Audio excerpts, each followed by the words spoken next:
Ini saya akan memandu jalannya sesi webinar pada pagi hari ini. Pada pagi hari ini, webinar kita akan membahas tentang imun dan iman. Jadi di era new normal ini, bagaimana kita bisa tetap menjaga imun, kemudian bisa kita menjaga kesehatan mental, namun juga tetap bisa menjaga iman tentunya. Baik, langsung saja. Pemateri pada pagi hari ini sangat istimewa, sangat luar biasa. Saya bahasakan kurikulum vitamin terlebih dahulu. Nama Ibu Dewi Khurun Aini, MA. Tempat tanggal lahir Kediri 23 Mei 1986. Beliau beralamat di Kelurahan Jatisari, Tempel, Mijen, Kota Semarang. Kemudian riwayat pendidikannya, beliau SDN 1 Silir, Kecamatan Wates, MTS Negeri Kediri 2, MA Mantiga Kediri, kemudian S1-nya beliau di UIN Sunan Kalijaga Yogyakarta, S2-nya Magister Sains Psikologi Universitas Gadjah Mada. Kemudian beliau juga dosen UIN Walingsongo Semarang. Beliau merupakan pengurus sekretaris dari WHPDC Walisongo Health and Professional Development Center FPKN Walisongo. Beliau juga pengurus jurnal Psikohumaniora, Prodi Psikologi Fakultas Psikologi dan Kesehatan UIN Walisongo Semarang. Kemudian beliau juga tim web Prodi Psikologi. Nah, kemudian untuk riwayat organisasinya beliau cukup lumayan banyak ini ya. Ada pengurus IPNU IPPNU Kecamatan Wates Kabupaten Kediri tahun 2001 sampai 2014. Kemudian beliau juga pengurus Fatayat NU wilayah Jawa Tengah.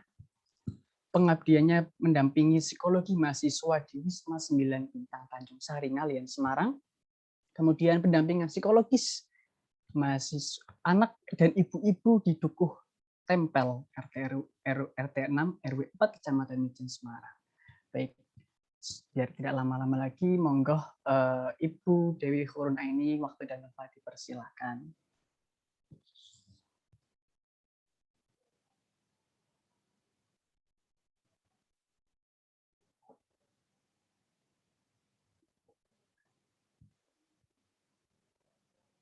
Assalamualaikum Ibu. Ya, waalaikumsalam warahmatullahi wabarakatuh.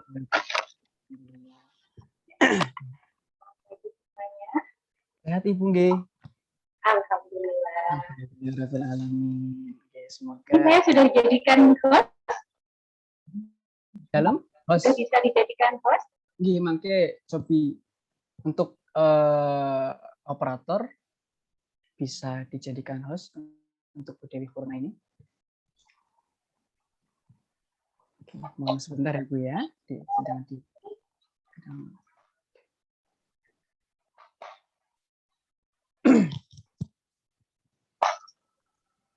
Ya, sambil menunggu. Share screen saya sudah nampak atau belum?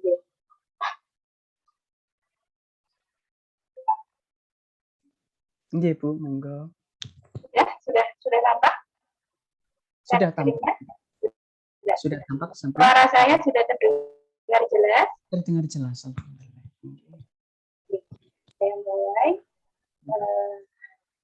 Assalamualaikum warahmatullahi wabarakatuh. Waalaikumsalam warahmatullahi wabarakatuh. A'udzubillahi minasyaitonir rajim. Bismillahirrahmanirrahim.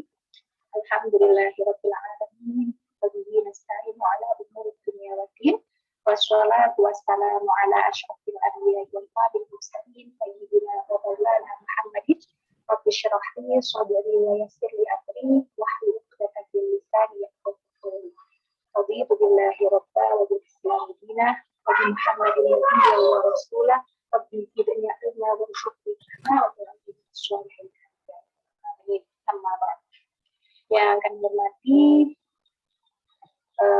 ini ada Ibu DPL ya, Ibu Bagian Sholihah MPHI yang sangat saya banggakan, Ketua Panitia dan juga segenap tim dari KKN Reguler DR ke-77 Walisongo kelompok 50 ya.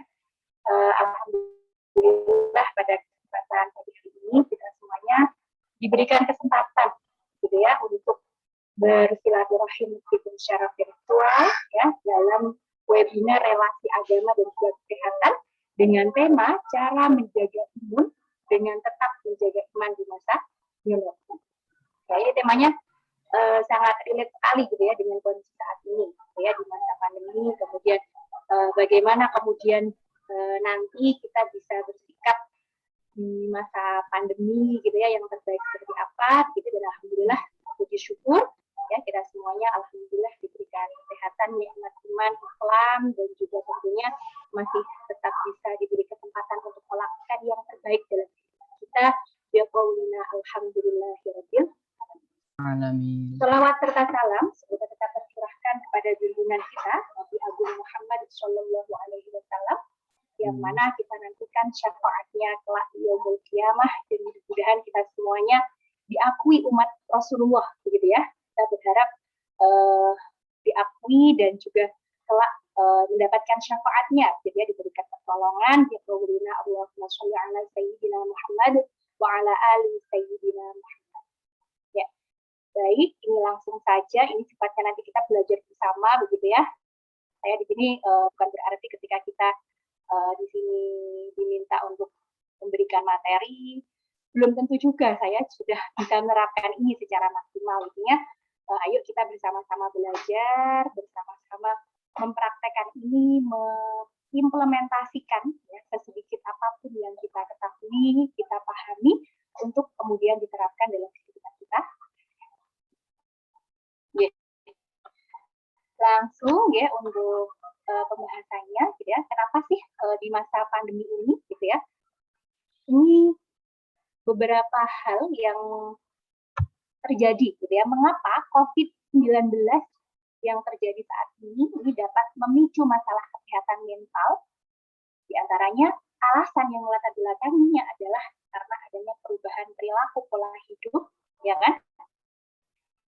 Hidup ke bertahan hidup gitu ya. Dulunya kan normal, dulunya masih biasa saja gitu ya, yang ketika berkerumun juga biasa saja, tiba-tiba harus ada kondisi yang memaksa ya setiap orang untuk bisa survive seperti apa gitu ya, untuk bertahan hidup seperti apa, untuk bisa menjaga kesehatan agar tidak terpapar COVID seperti apa gitu ya, dan bagaimana kemudian perilaku-perilaku yang harus dibangun gitu ya, perilaku yang harus dilakukan ya oleh tidak hanya secara individu tentunya.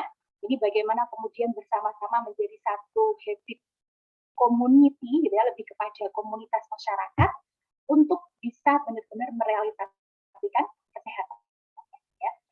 Tidak hanya sehat secara fisik, tapi sehat secara mental, rohaninya juga tetap gitu ya. Toh dalam definisi sehat mental sendiri, indikator menurut WHO dikatakan sehat mental itu manakala seseorang mampu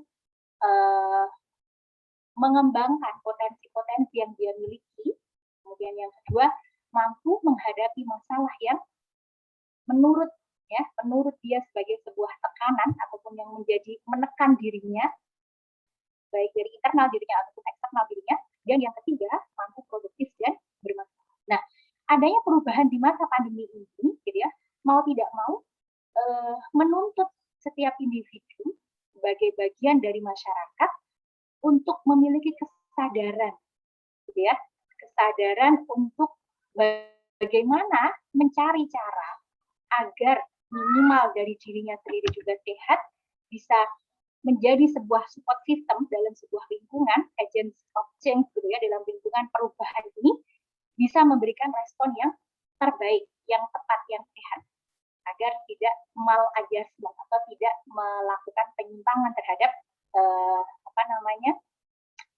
penyesuaian diri, gitu ya. Dalam penyesuaian dirinya bisa melakukan penyesuaian diri yang sehat, efektif.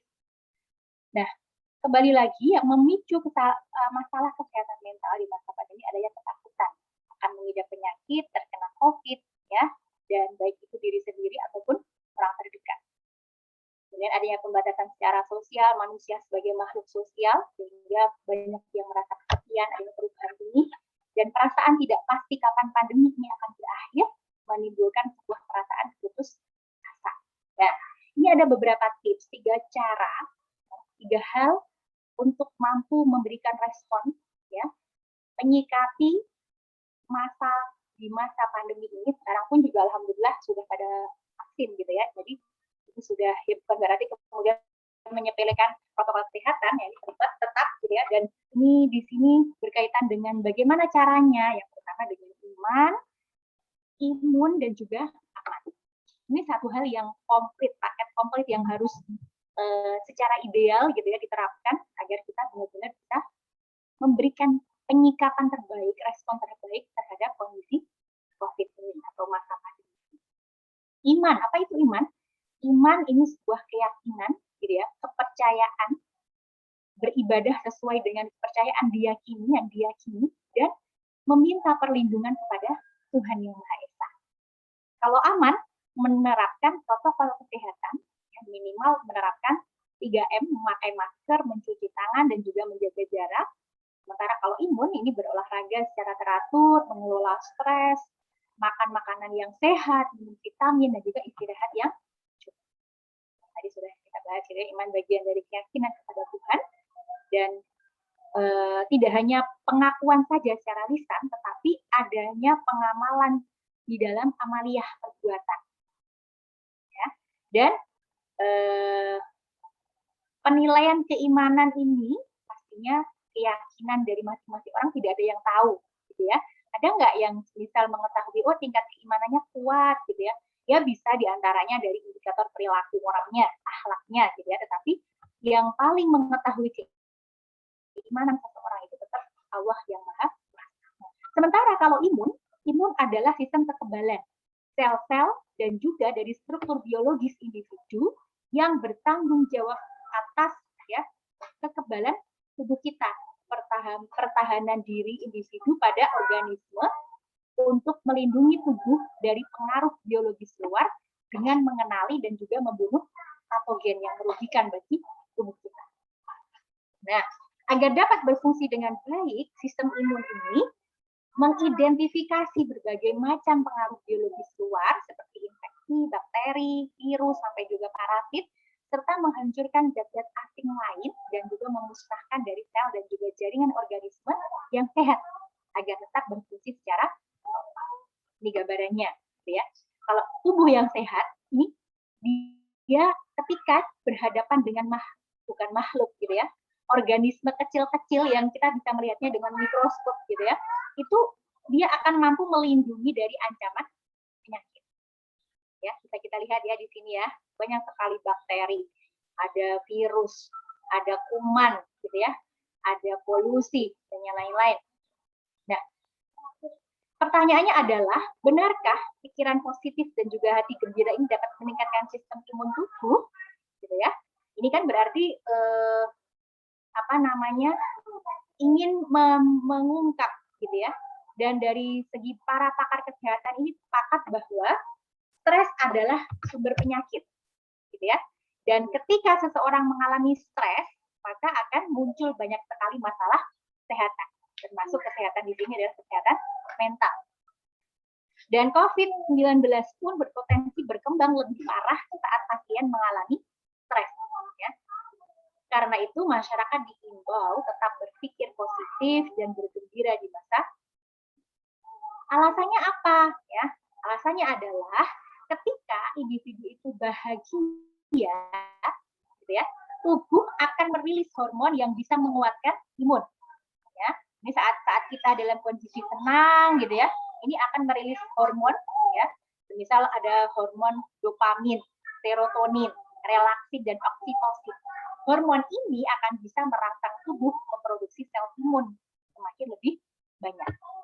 Dan menurut penelitian, ketika orang tertawa 5 menit, itu pun juga akan meningkatkan jumlah sel darah putih yang mampu melenyapkan pemicu penyakit yang masuk ke dalam tubuh. Jadi butuh yang namanya orang itu dalam satu hari bahagia, senang, ketawa, gitu ya. Kalau memang perlu, kita boleh lihat kayak lawakan, gitu ya. Ada ya banyak lah ya, boleh ketawa-ketawa. Itu juga akan meningkatkan imun kita.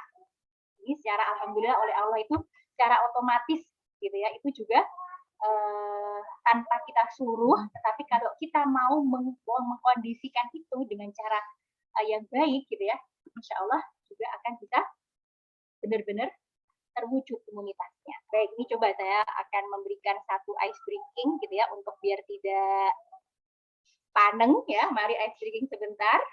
Ya. Bisa terlihat share screen saya? Halo teman-teman semuanya. Lihat, Oke. Ya, instruksinya ya, mohon fokus. Coba ini cepet-cepetan nanti ya. Sebutkan warna gambarnya, bukan tulisannya. Number one, yang pertama. Apa ini jawabannya? Kira-kira? Orange. Orange. Orange. Ini? Iya. Apa hijau. ini? Hijau. Oh. Pinter ya. Ungu. Pink. Pink. Apa ini? Pink. Ya, kalau ini? Orange. Merah. Merah. Merah. Merah. Merah. Kuning. Kuning. Ada nggak tadi yang pertama bilangnya ungu? Atau sesuai dengan tulisannya? Ada nggak kira-kira? Hampir. Hampir ya? Ya. Hampir. Kenapa? Iya, Bu. Kira-kira apa yang melatar belakangi itu? Kira-kira menurut analisa kalian? Sepengetahuannya. Tulisan lebih mendominasi. Ya, sesuatu fokus gitu ya. Fokus, stimulasi dari diri kita itu terkadang sangat lebih fokus kepada sesuatu hal yang detailnya atau lebih kepada kekhasan spesifik, ya kan? Dalam hal ini kan tulisan ini mencolok sekali, ya kan? Tulisannya hitam gitu ya. Tulisannya langsung kita lihat sebagai fokus kita. Dan kontrak dalam dalam struktur otak manusia pun gitu ya, kita akan lebih cenderung fokusnya lebih terbiasa langsung kepada tulisan dibanding kita sebut sebagai background. Background kan menjadi sesuatu hal yang kurang bermakna, ya kan? Nah, ini juga berarti dalam hal konteks di masa pandemi ini, gitu ya, bagaimana kemudian kita mampu benar-benar tidak hanya peraturan dari pemerintah, protokol kesehatan, kemudian anjuran sosialisasi vaksinasi ini sebagai sesuatu hal yang ya udahlah, tidak perlu ada atensi, tidak ada perhatian, tapi bagaimana upaya kita bisa merubah mindset berpikir. Ya, ingat perilaku itu bisa diubah, gitu lah. Jadi segala sesuatu hal, mindset berpikir, sikap perilaku seseorang itu bisa tidak fix, tidak tetap, tetapi mampu berubah, mampu bertumbuh, mampu berkembang. Yang awalnya kita sudah fokus segala sesuatu itu kita cuma langsung fokus pada tulisan, tidak fokus background PPT-nya apa, gitu ya, karena kita langsung fokusnya kepada tulisan. Tetapi ketika kita sudah ada instruksi, perhatikan warnanya, bukan tulisannya, sehingga kita merubah, sehingga kita berusaha di masa pandemi ini sesuatu hal, habit, perilaku yang sebelumnya kurang baik, yang sebelumnya benar-benar sudah benar-benar menjadi satu kebiasaan di dalam masyarakat, tiba-tiba berubah, itu kan juga butuh upaya gitu ya. Ada perjuangan ke sana kan gitu ya. Artinya kesehatan ini juga butuh yang namanya upaya-upaya dari masing-masing individu untuk merubah perilaku-perilaku sebelumnya yang butuh perjuangan juga. Dulu saya yakin kalau keluar dari rumah tidak serta-merta langsung cuci tangan, betul kan? Ya enggak? Sekarang lebih aware. Sekarang lebih aware pada kebersihan. Sekarang kemudian kalau ada kerumunan, dulu sangat suka sekali rame-rame, ada reuni, ada kegiatan-kegiatan yang bersama-sama dengan masyarakat banyak. Sekarang sudah mulai ada perubahan. Ada kalau dulu pakai masker tuh dianggap kamu kayak orang kota aja gitu ya, kalau dulu gitu ya. Sekarang sebagai syarat kalau kita keluar rumah agar kita tidak terpapar COVID, ini sebuah perilaku yang harus diupayakan. Ya, semuanya punya kesempatan untuk berjuang membenahi perilaku sebelumnya yang belum benar. Oke, lanjut. Ini warna apa? Putih. Yo. Halo, Warna apa? Coklat. Ada barusan berapa detik yang lalu dibahas ya? Biru. Yes. Nah, kalau ini gambar apa? Gunung. Singa. Kawanan Oke, gambar singa, apa Bu. lagi? Bukit, pohon, Bukit, pohon. Lagi. Terus, kalau ini gambar apa? Bunga. Perempuan. Bukan orang. Ya. Wajah. Oke, Gambar orang. Kuda. Kuda. gambar orang, gambar kuda. Gambar Oh apa lagi? iya. Orang tiduran. Orang tidur. Nah, intinya di sini masing-masing dari kita itu memiliki serangkaian persepsi apa yang dia yakini, masing-masing orang itu beragam, ya kan? Dan kita sebagai manusia wajib menghormati perbedaan itu tadi. Konteksnya pada masa pandemi ini saya yakin pasti ada pro kontra. Terlebih orang-orang yang mungkin di pedesaan yang belum begitu tersosialisasi tentang bahayanya COVID gitu ya. Dan dilalah kebetulan beliau secara imunitasnya bagus, contoh petani, orang-orang yang pekerja lapangan yang terpapar sinar matahari terus, mereka akan semakin kuat gitu ya, karena COVID ini sendiri, virus COVID ini, karena ketika terpapar oleh sinar matahari, sinar ultraviolet pada suhu tertentu, dia akan mati. Dilalah sehingga kekebalan tubuh mereka juga baik kan gitu ya. Tetapi di sini yang harus kita tekankan adalah masing-masing orang itu punya hak terhadap apa yang dia yakini, karena mereka punya pikiran, punya perasaan, dan juga perilaku sendiri terhadap dirinya kan gitu ya. Apa yang akan beliau ambil terhadap perilaku apa yang kemudian dia lakukan, itu juga masing-masing punya hak prerogatif sendiri-sendiri. Kita tidak bisa memberikan intervensi, kecuali kalau mereka memberikan kesempatan kepada kita, memberikan kesempatan untuk memberikan masukan, saran gitu ya, gimana baiknya dan lain-lain gitu ya. Ini juga bisa ya, ini intinya apa yang difikirkan oleh orang lain kita juga harus menghargai itu ya, karena itu berkaitan dengan ya. Oke, kita kembali lagi kepada pembahasan, bisa kita lanjutkan. Sudah fresh belum ya? Sampai itu. Sudah ya, oke. Nah, di dalam Islam kita ya disebutkan sebagai sebuah kesehatan holistik ini ya. Ini dipahami pendekatannya terdiri dari dimensi bio, psiko, sosial, kultural, dan juga spiritual. Ya, definisi sehat secara holistik gitu loh. Indikatornya, dimensinya itu secara biologis, fisik, psikologis, sosialnya juga bagus. Dia tetap berinteraksi meskipun kita social distancing gitu ya. Tapi bagaimana sekarang platform digital sudah memberikan peluang yang sangat dengan kemajuan teknologinya, gitu ya, kita masih bisa saat inilah kita juga menerapkan itu, gitu ya, bagaimana kita berinteraksi secara sosial, tetapi tidak bertatap muka secara langsung, tetapi kita bisa terkoneksi secara pikiran, perhatian kita, betul? Nah, ini juga penerapan itu. Secara kultural juga iya, budaya, dan secara spiritual. Nanti kita pembahasannya pada tingkatan keimanan, keyakinan seseorang. Sehingga dalam mengkaji manusia, terlebih dalam hal mendefinisikan sehat secara utuh ini sebaiknya dilakukan secara keseluruhan, menyeluruh, tanpa mengabaikan dimensi-dimensi yang lain.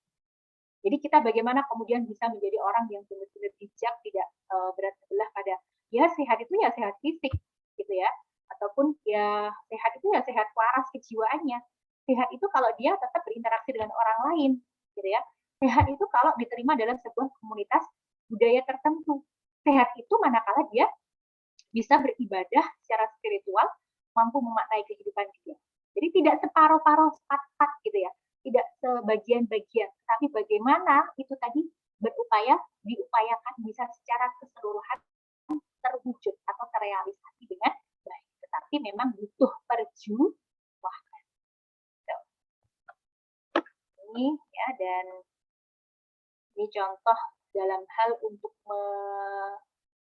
membuktikan gitu ya, dalam hal discovery scientific atau lebih kepada desain sainsnya seperti apa ya. Ini ada problem empiris, teorinya seperti apa, data preliminary-nya seperti apa, data meta risetnya seperti apa, meta analisis dan juga literatur review. Ini ada sebuah, kalau dalam sebuah science ada sebuah riset gitu ya, kita bisa sumber-sumbernya ini dari ayat-ayat Allah. Allah mengajarkan ilmu kepada manusia, manusia memahami ayat-ayat Allah, ya. Dan sains, pengetahuan ini sebagai evidence based, dan kehidupan manusia tidak terlepas dari kekuasaan. Dan hal ini mencoba kita, gitu ya, dari kita mengenali virus COVID, misalnya. Nanti pasti di situ ada respon husnudon dan juga suudon. Oh, jangan-jangan ini ada teori konspirasi. Oh, jangan-jangan Allah ini memang benar-benar menguji kesabaran hambanya, husnudon.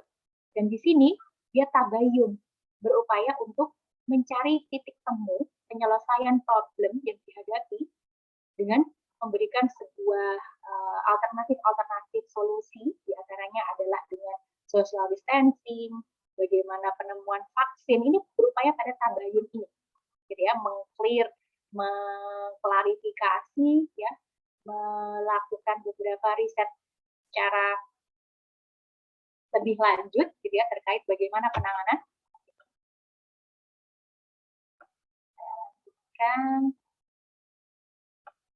Ya, manusia pada hakikatnya adalah makhluk yang bertuhan dan akan kembali kepada Tuhan. Ini kalau kacamata keimanan kita, gitu ya. Dan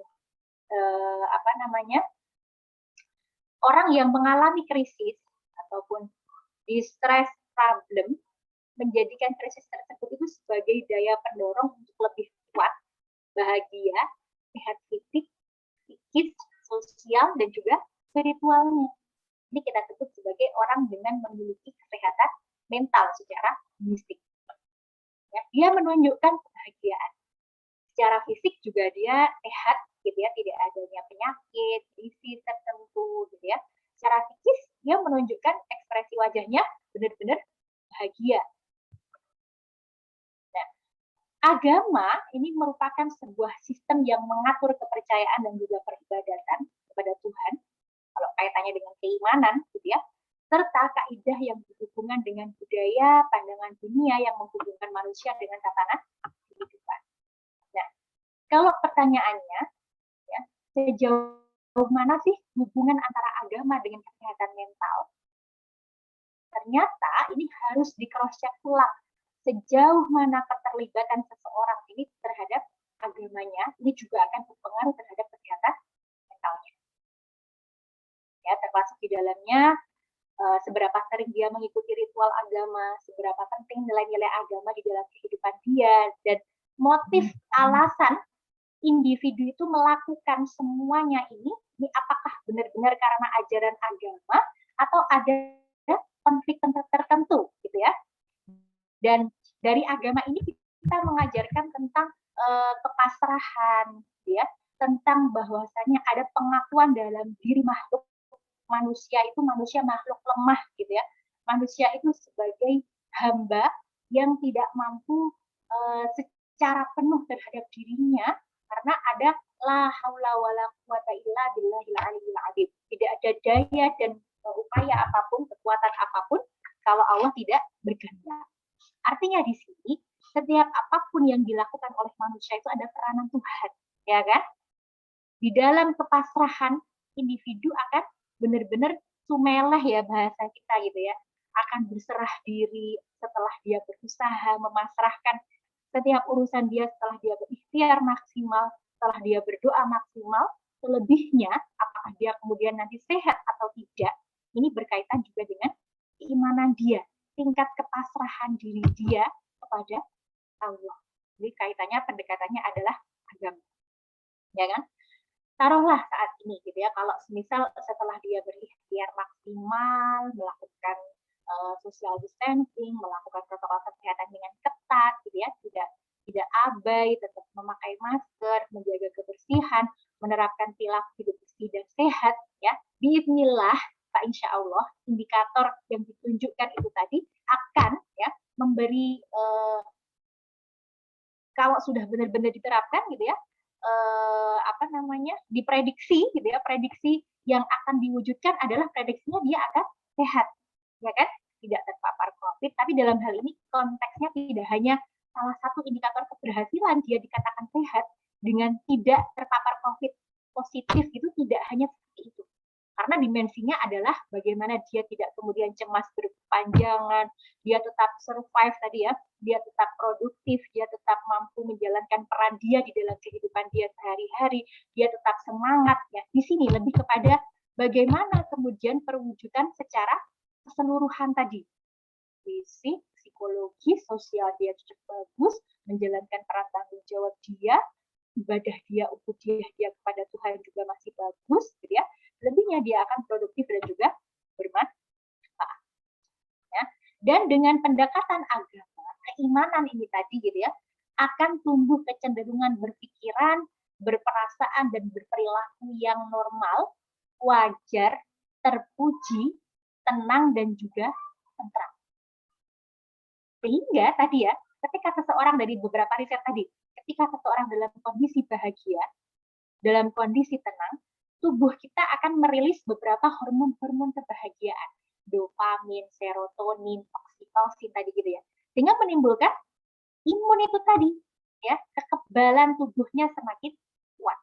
Nah, ini juga harus diupayakan. Jadi sangat relate sekali antara keimanan sebuah keyakinan seseorang yang berkaitan dengan kepasrahan setelah dia bermaksimalkan usaha dan juga doa dia, gitu ya, itu juga akan berpengaruh terhadap ketenangan batin dia, ketentraman, ya, rasa kepuasan, life satisfaction di dalam hidup dia juga akan berpengaruh, gitu ya. Dan beberapa kemungkinan penjelasan hasil riset, ya, beberapa riset-riset yang sudah menyebutkan berkaitan sejauh mana agama berpengaruh terhadap kesehatan, gitu ya. Ternyata alasan ya dari beberapa riset itu menyebutkan sangat berkaitan sekali antara agama dengan kesehatan. Kenapa? Alasannya adalah agama ini menyiapkan cara-cara menghadapi ketika seseorang mengalami pengalaman buruk. Apa kira-kira? Apa yang disiapkan di dalam agama? Menyiapkan cara dalam menghadapi pengalaman buruk. Kira-kira apa? Sesuai dengan pengalamannya. Coba sharing. Apa kira-kira? Monggo, nggak apa-apa. Kita ini lebih pada diskusi saja sih. Agama menurut kalian menyiapkan cara menghadapi pengalaman buruk seperti apa? Kira-kira. Halo, teman-teman mendengar suara saya? Iya, Bu, mendengar. Ya, gimana? Gimana mungkin dari teman-teman? Adakah yang ingin menyampaikan? Oh, dari PKK nih, Bu, ada. Oh iya, silakan. Untuk tetap berpikir positif, Bu. Berpikir positif. Oke. Terima kasih. Peserta yang lain? Apa lagi? Kira-kira? Mungkin ketika mendapatkan sebuah masalah, Bu, agama bisa menjadi sebuah coping stress atau mungkin sebagai dasar ketika kita nantinya bisa keluar dari sebuah permasalahan mungkin. Ya, di antaranya apa sih yang disampaikan? Ada satu ayat wasta'inu bisabri wassalah, gitu ya. Meminta pertolonganlah dirimu dengan cara sabar dan sholat. Ada di sini kata-kata sabar. Sabar itu dimensinya apa sih? Berkaitan dengan regulasi emosi. Kenapa sebelum kita melakukan tindakan, sebelum kita memberikan respon berupa perilaku yang disyaratkan di dalam agama kita, di kondisi kita yang buruk adalah kita bersabar, ya kan? Tingkatan sabar pun juga masing-masing orang sendiri-sendiri gitu ya. Sabar dengan berdiam, sabar dengan tetap melakukan, mencari cara untuk bisa keluar dari permasalahan, mencari problem solving-nya apa gitu ya. Nah, agama menyiapkan itu gitu ya. Bahkan di level tertentu, ya sudah, pasrahkan semua kepada Tuhan di saat-saat tertentu gitu ya. Di pengalaman buruk dalam mara bahaya, taruhlah kita di kondisi bencana gitu ya. Di dalam kondisi musibah. Seperti saat ini, masa COVID. Kita pastinya juga di pengalaman buruk ini, kita harus mampu menempa diri kita, ya sudahlah, mindset berpikir kita, masalah rezeki, jodoh, kematian, itu tuh semua sudah ada catatannya, gitu ya istilahnya. Sudah ada yang mengatur, ya. Kalaupun pada akhirnya, gitu ya, kita sudah berupaya maksimal, ternyata Allah masih menakdirkan terpapar COVID, gitu ya, itu kan berarti sesuatu hal yang memang ya oke, ada yang bermuhasabah, berpikir positif, oke ya. Di pengalaman buruk apapun, ya, agama juga mengajarkan itu. Bagaimana saling bekerja sama dengan yang lain, bermusyawarah, gitu ya. Intinya di sini yang utama adalah kesabaran, ya, kepasrahan. Ya. Selain itu, ya, ini penekanan pada harapan, ya kan? Selain agama ini mengajarkan tentang bagaimana konsep khauf dan roja, gitu ya. Khauf itu kan kita takut, jangan-jangan nanti kalau saya mengikuti kegiatan organisasi dengan berkerumun, nanti positif jadinya, positif COVID. Jangan-jangan kok saya bersin-bersin terus ya? Jangan-jangan gitu ya. Itu pikiran-pikiran yang sifatnya kita sebut sebagai gambaran perilaku khauf, ketakutan, cemas, gitu ya. Dan agama menjauhkan dari cara, tadi benar sekali Mas Dava gitu ya, Islam juga mengajarkan tentang penyelesaian masalah. Penyelesaian masalah tidak mengajarkan atau menjauhkan diri manusia dari cara penyelesaian masalah yang negatif. Bagaimana penekanannya itu kepada selain kita manusia itu punya kekhawatiran, dan itu pun oleh Allah, perasaan-perasaan emosi itu memang diciptakan, sedih, marah, gitu ya, kemudian kecewa, ya, itu sesuatu hal yang memang oleh Allah sebagai sunatullah, naluriah itu diciptakan, ya. Dan agama, gitu ya, juga mengarahkan tentang adanya harapan.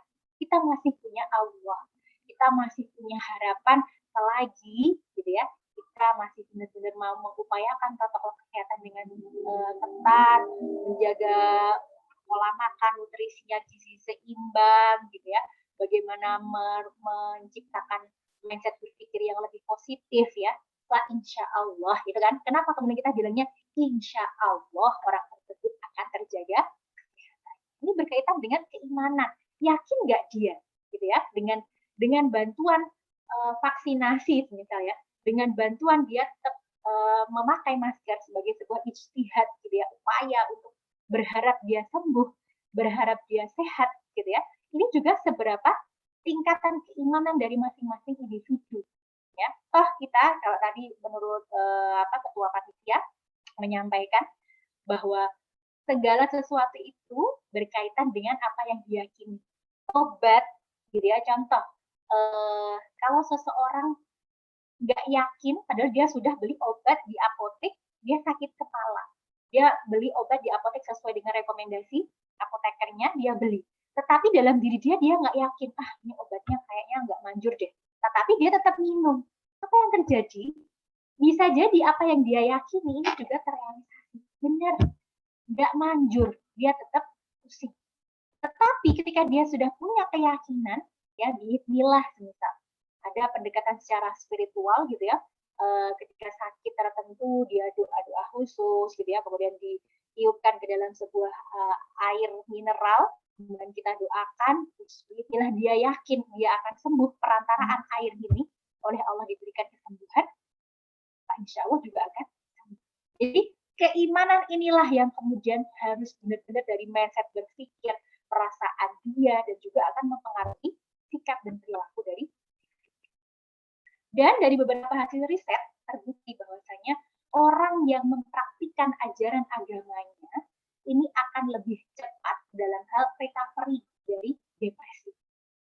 Dan tingkat depresinya akan semakin lebih rendah. Kenapa?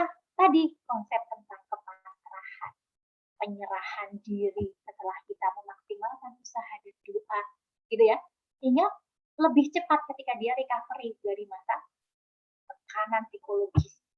Ya, ibarat kita tuh, kita sudah bisa mengetahui kok orang-orang yang punya kemampuan recovery cepat dengan orang-orang yang masih mengeluh terus, gitu ya. Itu kan juga berkaitan dengan manajemen coping stress. Kalau di psikologi membahas ini, ya, ada cara-cara yang dilakukan oleh individu dalam coping stress. Apa sih stres itu? Ya, stres adalah, ya, manakala individu ini tidak mampu memenuhi tuntutan, baik dari tuntutan dirinya atau tuntutan dari lingkungan.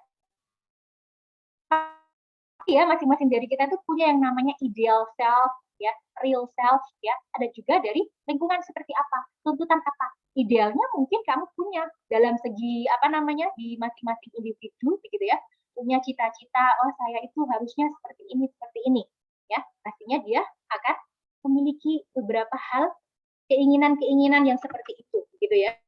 Nah, namun kenyataannya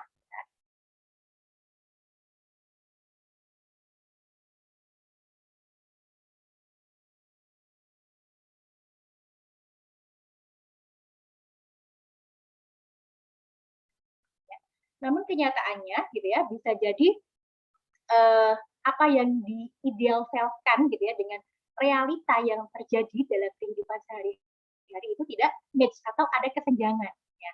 Begitupun pasti di masyarakat itu punya yang namanya standar yang dianggap seseorang itu cantik itu seperti apa, ganteng seperti apa gitu ya, ataupun satu nilai yang sudah dijunjung tinggi dalam sebuah komunitas. Oh, dia tuh rajin, indikatornya apa gitu ya, dia sukses, indikatornya apa. Itu sudah menjadi satu tuntutan yang ada di dalam sebuah lingkungan kan gitu ya. Nah, tapi memang ketika individu tidak mampu memenuhi tuntutan tersebut, bisa jadi menjadikan dirinya mengalami yang namanya stres. Nah, kemampuan individu dalam mengelola stres sendiri ada apa namanya cara yang disebut dengan coping, ya, cara menyikapi terhadap stres ini tadi. Ada yang kemudian dampak terhadap stres ini ada yang eustress, ya kita sebut sebagai stres yang kemudian menjadikan dia semakin lebih semangat, ya, semakin ada lebih kepada istilahnya lebih positif begitu ya. Ada pula stres yang menyebabkan individu itu semakin negatif gitu ya.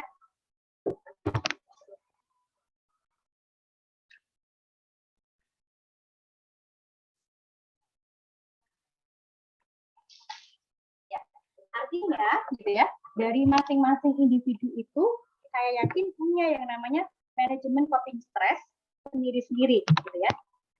Terus kemudian dalam tipikal kriteria ya kepribadian dalam menghadapi sumber stres gitu ada dengan kriteria fight, dia cenderung menghadapi, ada yang tipe flight, lebih menghindari, ya tidak menghadapi tapi lari dari masalah. Ada juga tipe yang busy, dia diam gitu ya, mendiamkan atau tidak memberikan respon terhadap stresor. Ingat yang harus kita jadikan satu highlight gitu ya, individu itu tidak mampu menghilangkan stresor, tidak mampu menghindari masalah, ya, tidak mampu kemudian masalah itu hilang dari kehidupan individu. Yang bisa dilakukan adalah mampu mengelola atau manajemen terhadap stresor itu tadi. Dia mampu mengelola stres itu tadi. Bagaimana kemudian mampu memberikan respon yang nah, dan bagaimana fungsi agama ini tadi kembali lagi kepada keyakinan keimanan gitu ya. Menjadi sebuah sumber pedoman hidup bagi individu maupun kelompok, kemudian mengatur tata cara hubungan manusia dengan Tuhan, makhluk hidup, serta hubungan manusia dengan manusia, kalau kaitannya interaksi sosial, gitu ya, dan merupakan tuntunan tentang prinsip benar atau salah, serta pedoman mengungkapkan rasa kebersamaan dan juga pedoman perasaan. Ya, ketika individu semakin yakin bahwasanya dia mampu menghadapi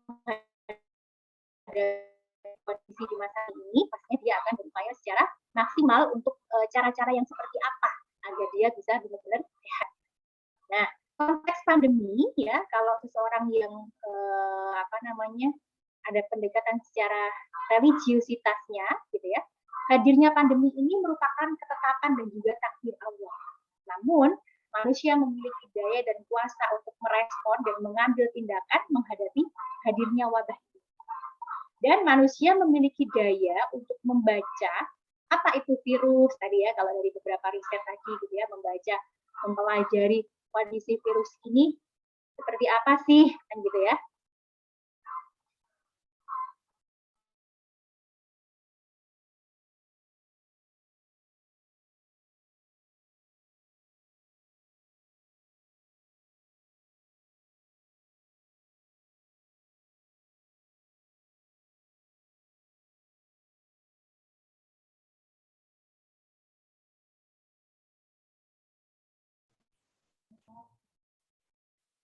Iya, mungkin teman-teman semua mungkin dari Pak Dewi mungkin kendala sinyal ya.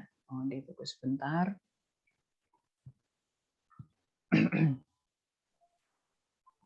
Maaf ya. Ya, Oke. ini tadi ya kembali kepada ketetapan takdir dan kita diberi kesempatan untuk mempelajari fenomena ini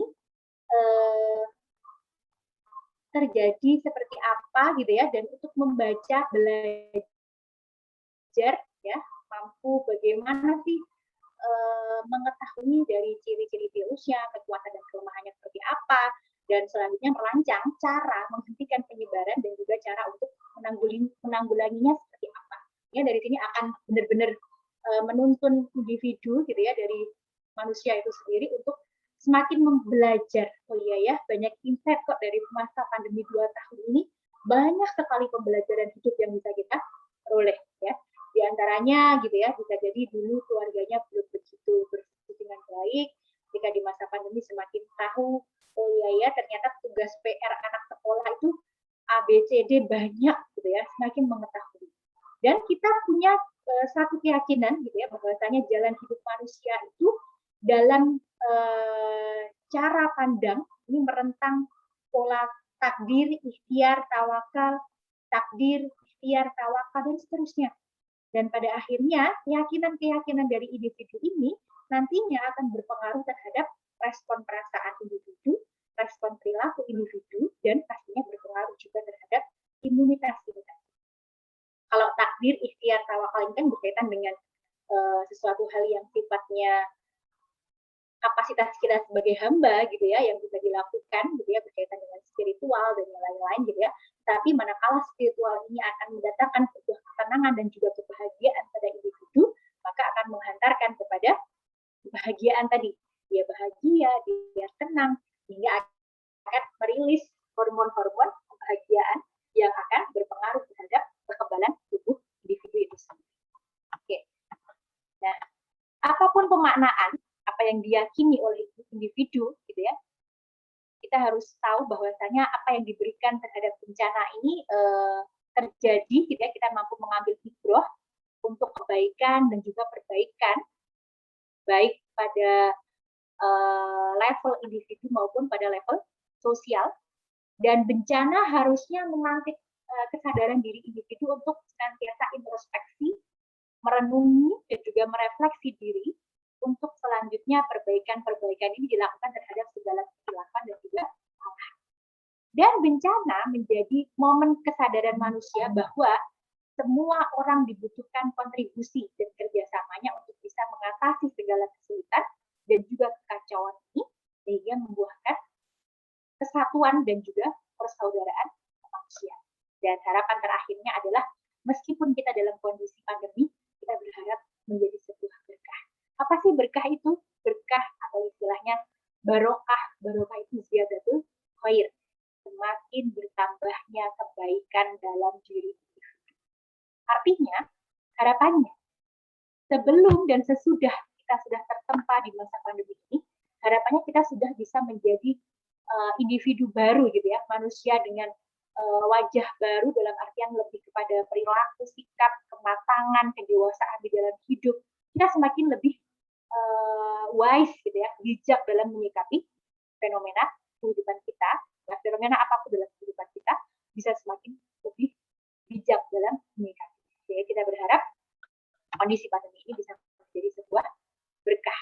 Amin. Ya, dan kita pun sebagai manusia yang dianugerahi akal budi, gitu ya, mampu merefleksi, mampu membaca situasi ini, bisa menjadi pribadi yang lebih baik, baik secara materi, moral maupun spiritual, sehingga meningkatkan kualitas hidup manusia dan juga ya intinya lebih kepada kesadaran manusia untuk menjadi kunci di dalam bagaimana cara kita nanti merespon kondisi ini, gitu ya, dan akan menjadi tolak ukur sejauh mana ia mampu mengoptimalkan kebebasan dalam berkehendak, menemukan jalan keluar dari bencana, dan saya yakin masing-masing keluarga ujian cobaannya itu berbeda-beda saya.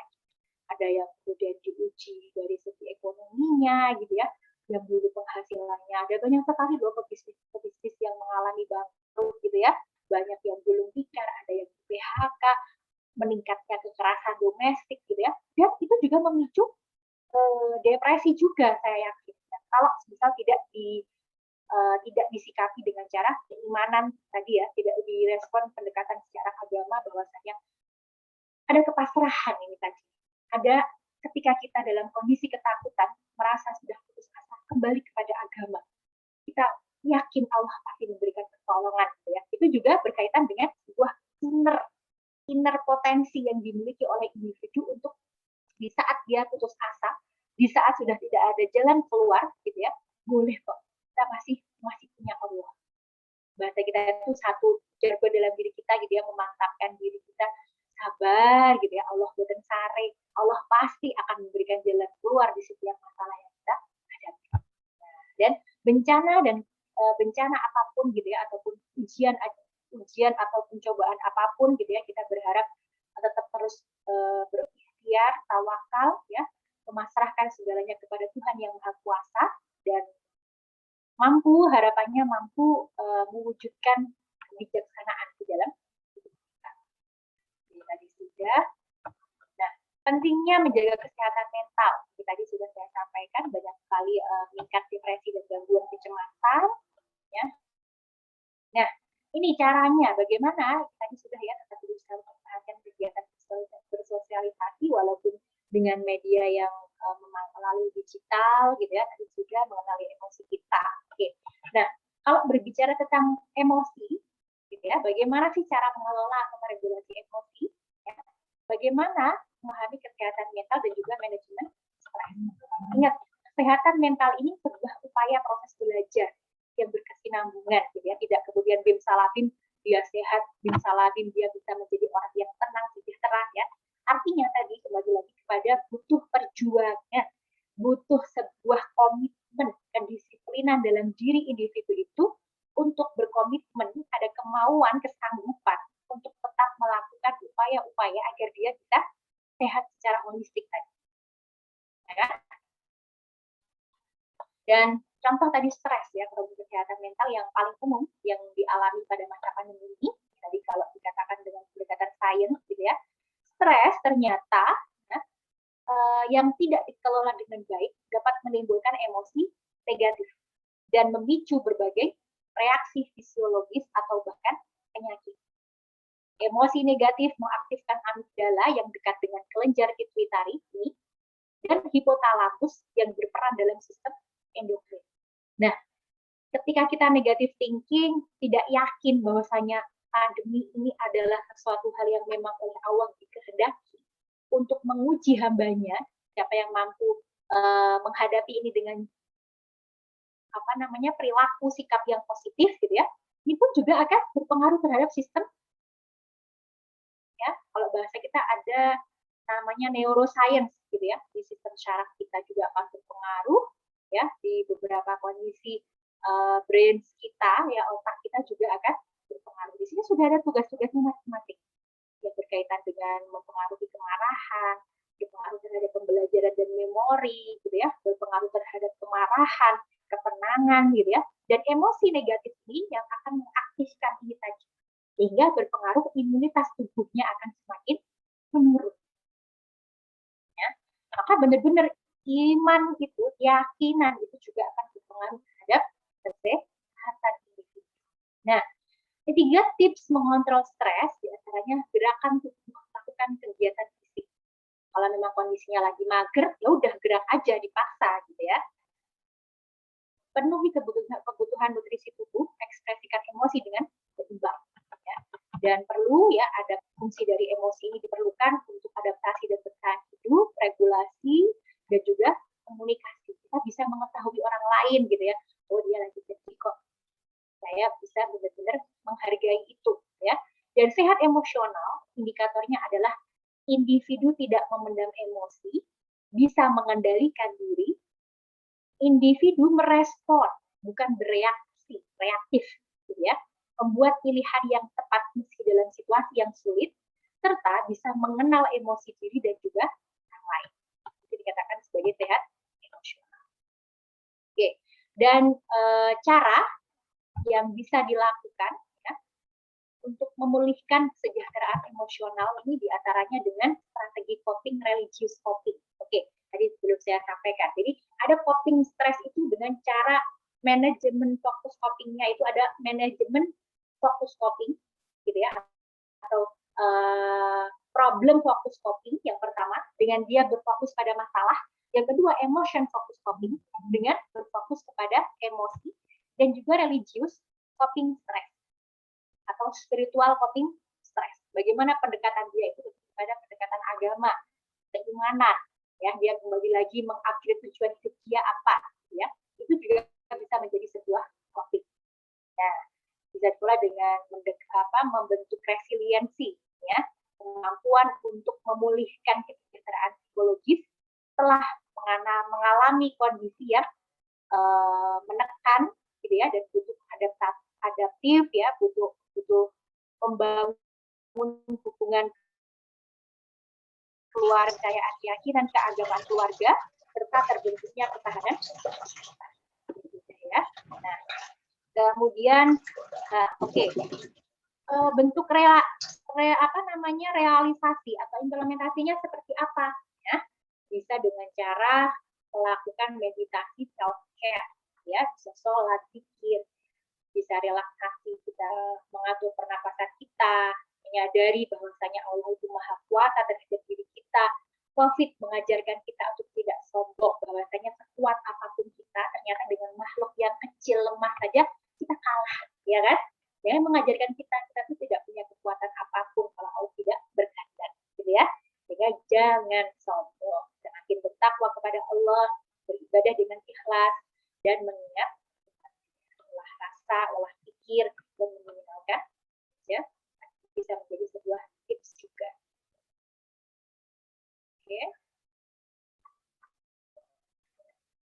Nah, bagaimana tangguh dan produktif di masa pandemi, gitu ya, untuk bisa kita sebut sebagai seseorang yang punya keimunan atau imunitasnya bagus, gitu ya, diantaranya bisa dengan menerapkan emotional resiliency dan agility.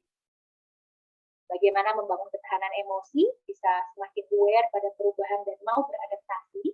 Tadi ya, mau belajar perubahan, mengenali dan mengelola emosi, regulasi emosi yang baik, mampu mengatasi pengaruh emosional pribadi, personal resiliency, serta mampu mengendalikan pengaruh emosional dalam berinteraksi dengan orang.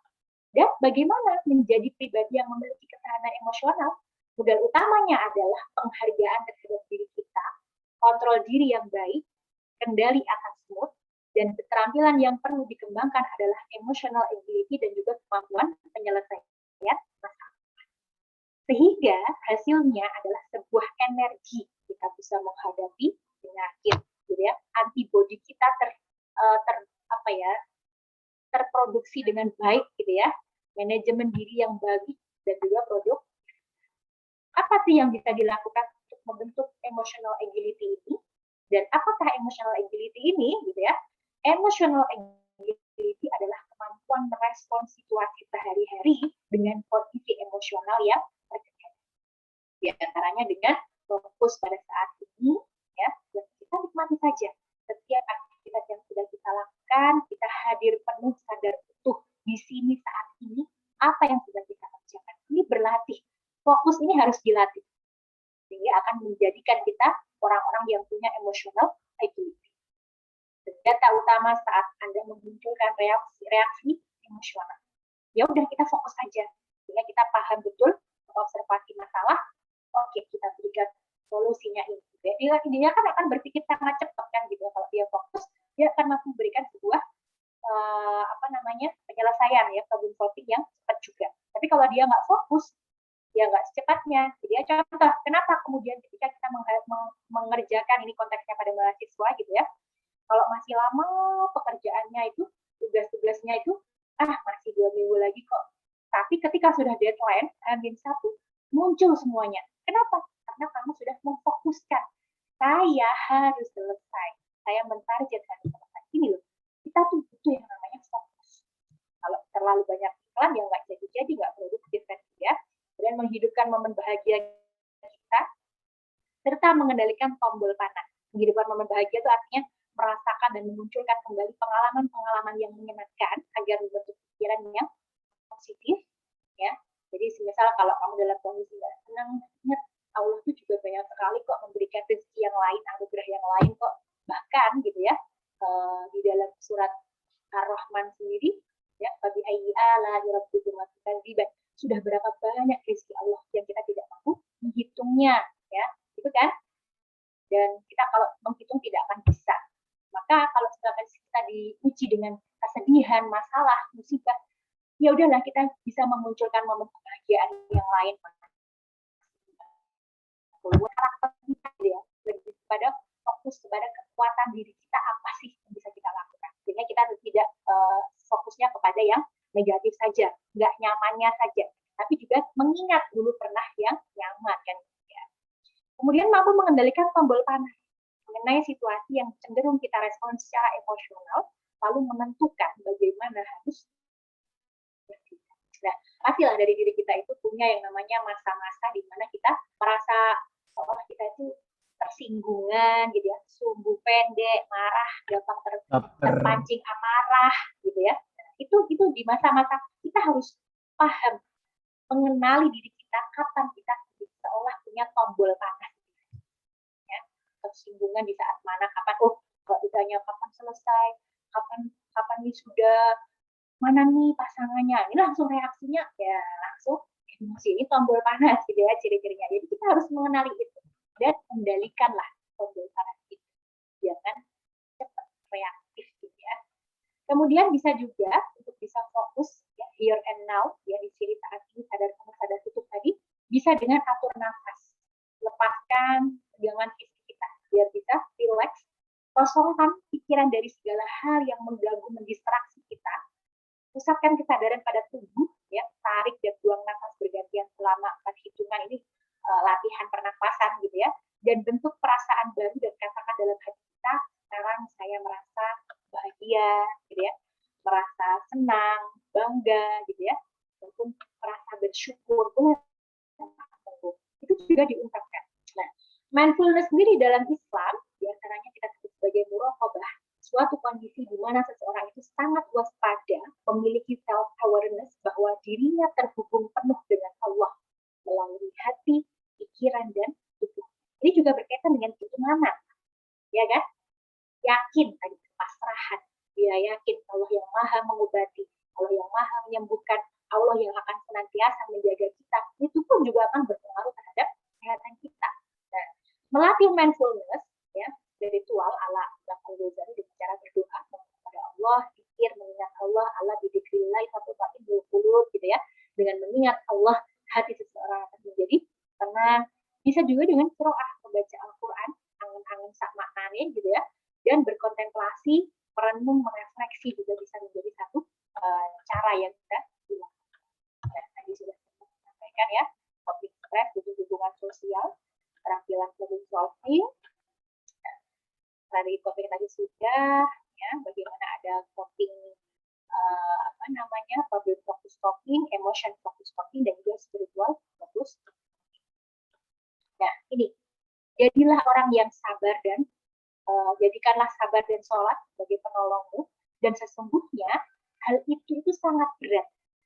Sabar itu mudah diucapkan, susah untuk direalisasikan.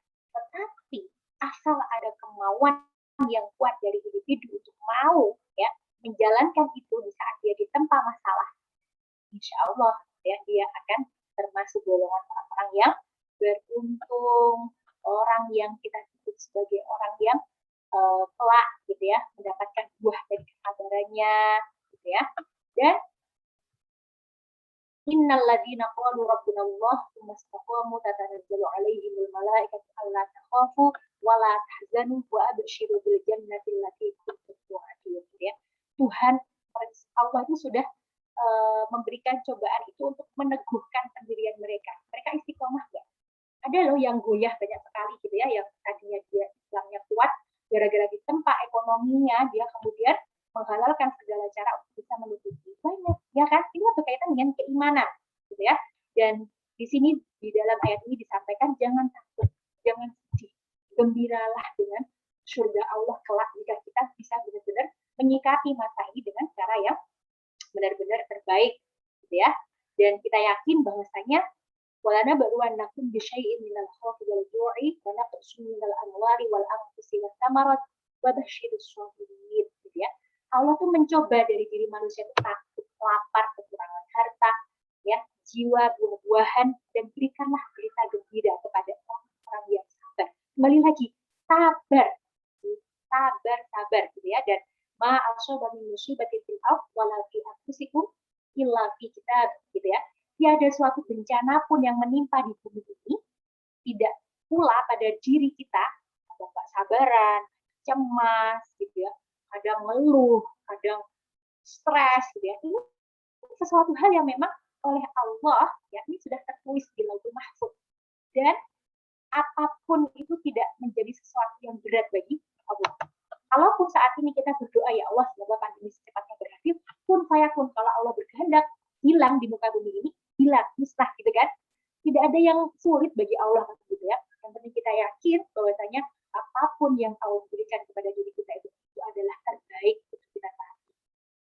Ya, dan bagaimana kita mampu semakin meningkatkan keimanan kita, gitu ya, dari sisi tidak hanya secara lisan kita zikir, gitu ya, kita juga akan berupaya, ya, mengakui, merasakan keimanan itu berbuah manis pada diri kita, semakin menjadi orang yang tawadhu, gitu ya, merendahkan hati, dan mampu menjadikan kita sebagai orang yang berakhlakul karimah. Dan kita berharap, gitu ya, spiritual yang berkualitas akan mendukung seseorang untuk memperoleh kesehatan mental, kesejahteraan psikologis, makna dan tujuan hidup, kejujuran diri individu, kreativitas, dan juga berpikir. Jadi dia akan mampu mengambil sikap terbaik dalam kehidupannya. Dan yang terakhir, ya, bagi saya, bahwa keimanan seseorang akan sangat berkaitan erat dengan kekebalan tubuh dirinya secara. Itu mudah-mudahan apa yang saya sampaikan bermanfaat, gitu ya, dan menjadikan satu insight kesadaran dalam diri kita untuk semakin lebih aware, gitu ya, dan kan gimana kita bahwa sesuatu itu adalah atas kehendak Allah Subhanahu. Yang penting kita sebagai manusia melakukan yang terbaik yang bisa kita lakukan. Begitu, terima kasih. Kurang lebihnya mohon maaf. Wassalamualaikum warahmatullahi wabarakatuh. Waalaikumsalam warahmatullahi wabarakatuh.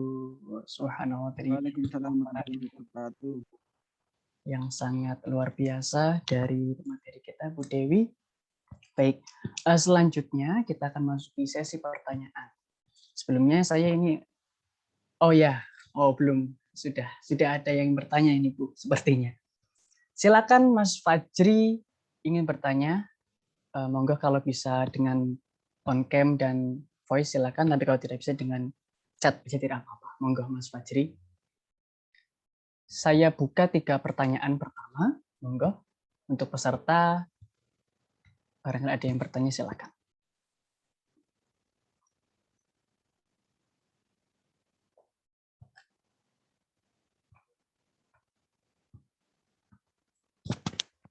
Ya, sambil menunggu pertanyaan dari Mas Fajri ya.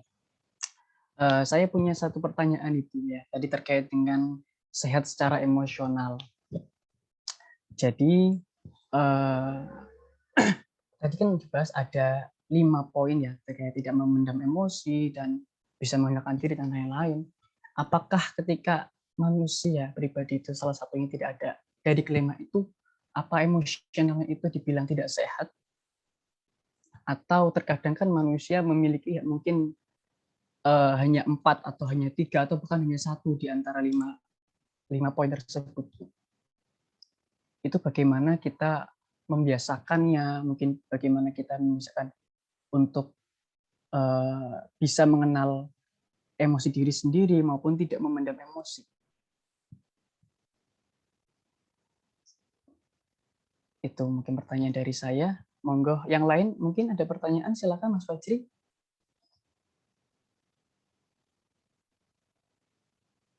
Oke, sambil menunggu, monggo Ibu, monggo bisa dijawab dulu dari pertanyaan yang tadi barusan terkait sehat emosional. Terima kasih. Ya, Apakah yang dimaksud yang materi ini? Bentar. Yang ini? Yang ini bukan? Mas Java. Yang tadi ada poin sehat emosional, ada tidak menahan emosi, menahan emosi, kemudian mengendalikan diri. Itu. Oke, ya pada intinya, gitu ya, itu kan kondisi ideal. Ya. Sesuatu yang ideal, ini ya, sehat emosional ini ya. Yang ini bukan Mas Java. Iya, Bu, Bu Laras. Ya. Jadi ini kan sebuah kondisi yang ideal. Ya.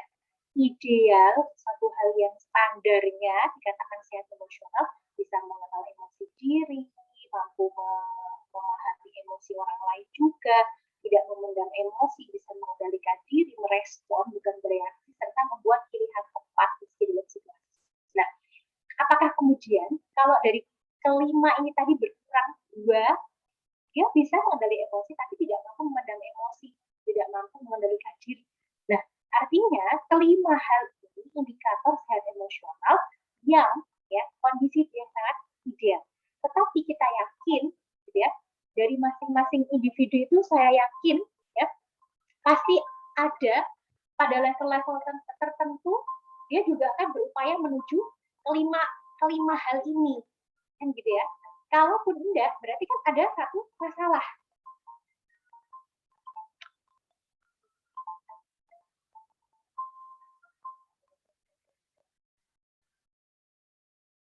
Ya.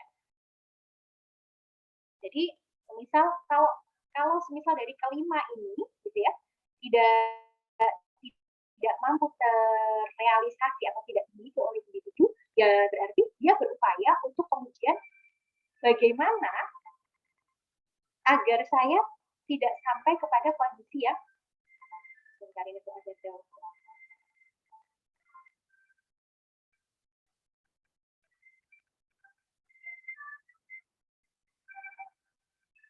Ya. Jadi kalau semisal dia sudah mengarah kepada dia itu tidak mampu mengelola emosi dengan baik, dia tidak mampu mengendalikan diri. Berarti di sini kan ada masalah kan? Ada sesuatu hal yang kita sebut antara kondisi ideal dengan kondisi senyatanya. Kalau ada gap, kita sebut ini adalah problem emosional. Kalau semisal problem emosional, apakah kemudian dibiarkan? Kan harusnya bagaimana upaya agar dia bisa memperoleh sehat emosional ini kan? Karena akan berdampak ini nanti. Ya, kalau semisal salah satunya dia tidak mampu, dia tetap memendam emosinya, sehingga dia menjadi orang yang tenang. Dia tidak mampu mengendalikan diri, dia sangat agresif, ya kan? Dia cenderung mereaksi sesuatu itu dengan agresivitas langsung, ya, tanpa ada memilah-milah ini masalah seperti apa. Artinya di sini dari masing-masing individu itu, saya yakin ada fase di mana seseorang itu tidak selalu dalam kondisi yang stagnan, dia baik-baik saja terus, gitu loh. Ada kalanya manusia itu dalam kondisi dia tenang, gitu ya. Kalau kita bisa lihat satu kondisi mental seseorang itu sebuah garis, ya. Garis ini bisa kalanya dia di tengah, bisa ekstrim kanan, bisa ekstrim kiri. Tetapi seseorang yang sehat emosional ini dia berupaya dengan kondisi yang di tengah-tengah ini, ataupun tidak sampai ke ekstrim kanan ataupun ekstrim kiri. Kalau senang ya tidak euforia sekali sampai mania, gitu ya, senang sampai lupa daratan. Kalau misal dia sedih tidak sampai kepada depresi, tapi dia memberikan sebuah reaksi-reaksi yang masih dengan kondisi kategori yang sehat.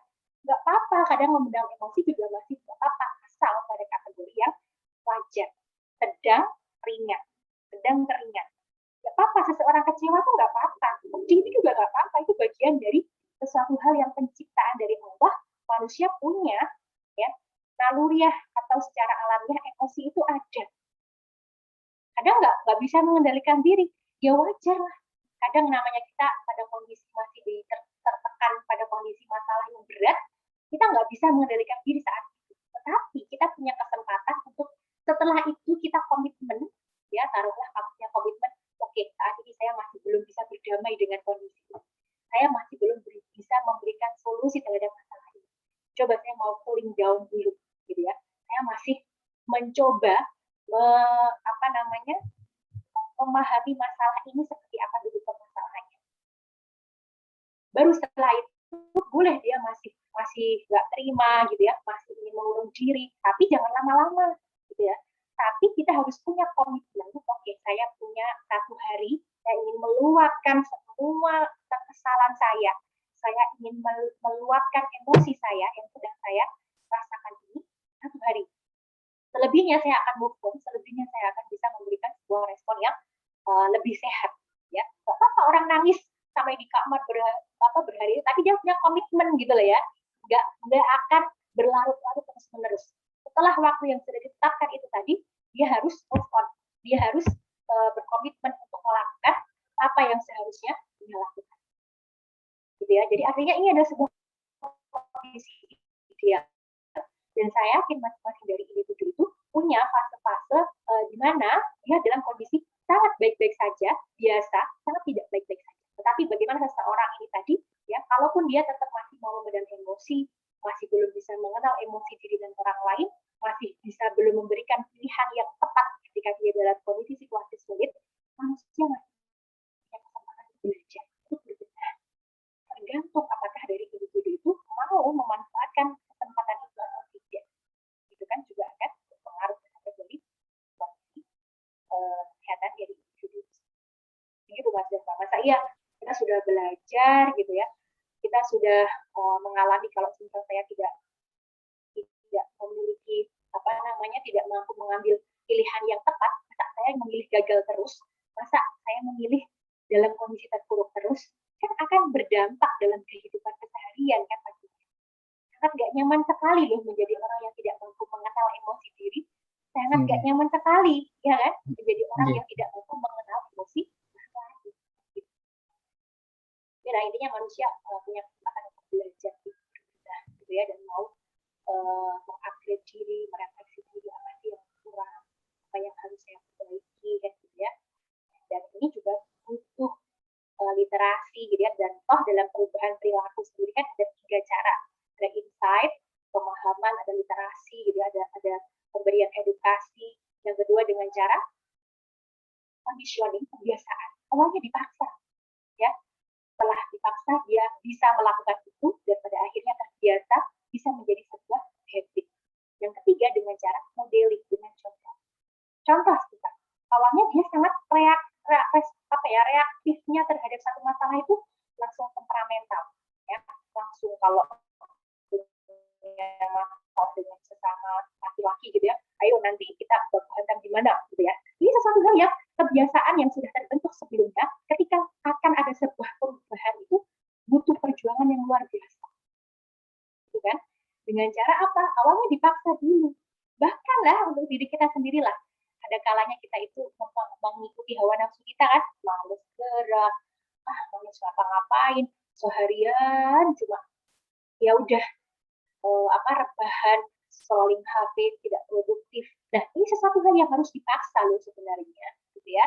Kita memaksa diri kita, tapi pada akhirnya kita berharap ini sebagai sesuatu hal yang sifatnya kebiasaan, gitu ya. Kita bisa melakukan ini menjadi sebuah habit, kebiasaan yang sudah dilakukan sampai 99 hari secara konsisten akan menjadi sebuah good character. Jadi karakter itu juga harus dibangun, ya. Karakter, kebiasaan. Nah, ini juga harus diupayakan, tidak kemudian serta-merta dilahirkan dari keturunan tersebut, tapi harus dibangun, dibentuk. Dan tidak kalah penting juga support system juga akan membentuk modeling tadi ya, bagaimana pola penyikapan seseorang terhadap masalah itu juga dipengaruhi dari bagaimana pola perilaku orang tua. Kalau orang tuanya itu kalau punya masalah langsung. Ini ada satu video mungkin bisa kita lihat barangkali ya. Saya. Boleh nggak Mas Dava? Mohon maaf. Boleh Bu, moga-moga. Boleh ya. Iya.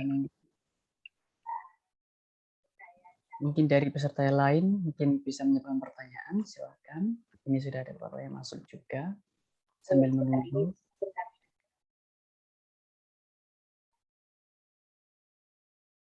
Share screen saya sudah nampak ya? Nampak Bu, ya, nampak. Oh ini off share screen-nya.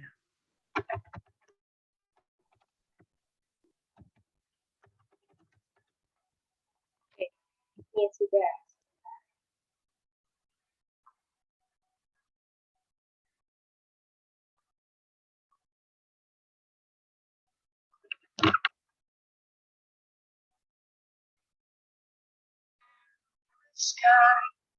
Kita melihat video ini. Terdengar nggak suaranya? Halo? Terdengar nggak Tidak, Bu. suaranya? Tidak. Tidak terdengar. Ini terdengar? Boten, Bu, boten melebet. Tidak, Bu. Terdengar? Enggak, Bu. Tidak. Enggak, Bu. Ya udah ya, dilihat aja ininya ya, apa namanya, videonya saja. Oke.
Ya, karena itu akan melihat dan juga akan melakukan apapun yang dia amati dalam kehidupan dia hari-hari.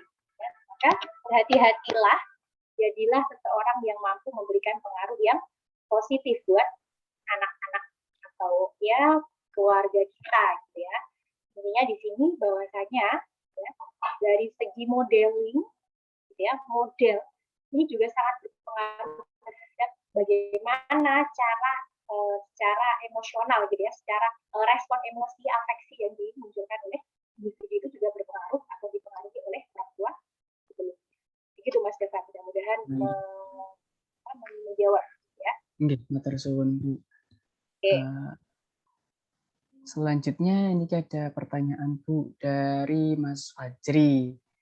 Tadi Ibu menerangkan mengenai how to we do it, dan keterangannya itu ada here and now. Artinya itu bisa dilakukan dengan beberapa rangkaian yang menurut saya itu hanya bisa dilakukan selama beberapa saat saja. Nah, bagaimana cara yang bisa kita lakukan dengan jangka waktu panjang, Bu? Seperti itu, kurang lebih, Bu. Sehat emosional. Nah, mau Bu dijawab pertanyaan. Ya, ini tadi pada ini yang ini ya, how to we do, apa yang harus ya ini ya. Artinya di sini, ini share screen saya sudah nampak ya? Yang ini Mas Fajar? Nampak, Bu. Yang ini yang dimaksud? Bukan yang satunya. Yang how do we do it? Ini? Ya. Iya, Bu. Oke. Iya. Yang saya tekankan di sini adalah bagaimana kesehatan ini itu sangat dipengaruhi oleh bagaimana cara pandang kita di masa lalu kita. Ya. Dan bagaimana keterlibatan kita secara utuh penuh pada saat aktivitas yang sedang kita lakukan saat ini, dan bagaimana kemudian nanti harapan ke depan di masa yang akan datang kita bisa benar-benar sesuai dengan apa yang kita harapkan. Ya kan? Bagaimana agar bisa fokus, ya. Artinya di sini lebih kepada mengarah kalau semisal kita ingin mendapatkan ini tadi emotional agility, mampu merespon situasi sehari-hari dengan kondisi emosional yang terkendali. Itu kan juga harus ikhtiarnya itu dari hal-hal yang kecil dari keseharian kita untuk bisa memberikan efek dampak jangka panjang. ya kan? Kebiasaan itu dibangun dengan keistiqomahan melakukan sesuatu rutinitas secara konsisten, kontinus setiap hari. Apakah kemudian fokus kita, ya, ataupun perhatian kita secara penuh ini sudah kita biasakan setiap hari, itu juga akan berpengaruh terhadap kondisi jangka panjangnya, saya. Ya kan? Cita-cita jangka panjang itu kan butuh planning kecil-kecil sebelumnya yang harus dilakukan setiap hari kan. Tidak kemudian langsung plan jangka panjang itu ya udah langsung pada saat itu dilakukan, kan enggak kan? Dilakukan 2 tahun yang akan datang dilakukan, kan enggak kan? Butuh proses, terlebih sebuah perilaku, terlebih suatu hal yang berkaitan dengan proses yang berpengaruh ya, atau yang dipengaruhi dari pola pikir, bagaimana respon, memberikan respon secara perasaan dan juga sikap perilaku seharian, itu juga saya yakin akan berpengaruh di proses ataupun harapan itu terrealisasi di jangka panjang yang akan datang. Nah, apakah kemudian ini hanya diperuntukkan pada kondisi jangka pendek saja, saat ini saja, ya? Ya, ini kan sesuatu hal yang remeh-remeh, kecil-kecil yang bisa kita lakukan sehari yang bisa kita ini. Jadi manusia itu punya waktu, ya. Kemarin, saat ini, dan besok, ya kan? Kemarin berarti sesuatu hal yang sudah masa lalu yang dulu. Kamu punya satu pembelajaran hidup. Kalau saya tidak memanfaatkan baik, saya akan salah. Tiba-tiba sudah usianya sudah tua gitu ya, habis dari sia-sia. Itu masa lalu, sudah pembelajaran. Sekarang, kamu kan mampu sudah belajar di masa lalu kemarin, ya. Kemarin banyak tidak betul-betul memaksimalkan waktu dengan baik. Kamu sudah punya insight itu, sudah punya pemahaman itu. Bagaimana kemudian di masa saat ini ya, bisa memanfaatkan sebaik mungkin kesempatan yang diberikan, ya. Untuk apa? Ya udah, dalam setiap aktivitas saya ingin engage benar-benar. Saya ingin menikmati setiap ketika contoh makan. Ya udah, kita nikmati apa yang sudah kita makan, nggak usah melamunkan pikiran-pikiran urusan-urusan yang lain. Ya udah, kita fokus ke makanan kita. Apa yang terjadi? Kita akan benar-benar nikmat sekali melakukan itu. Maka saat sudah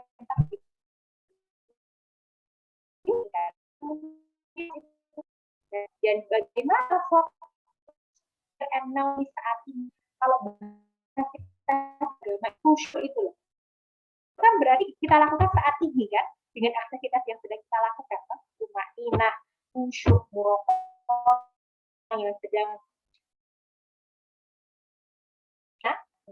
dimensi dari pikirannya, ya, aktivitas yang dia lakukan, perasaan dia juga kepada perasaan yang sedang dilakukan, ataupun perhatian dia, sikap dia, perilaku dia, ya, aktivitas dia, ya benar-benar sesuai dengan apa yang dia pikirkan, terkoneksi penuh gitu tadi. Dia menyadari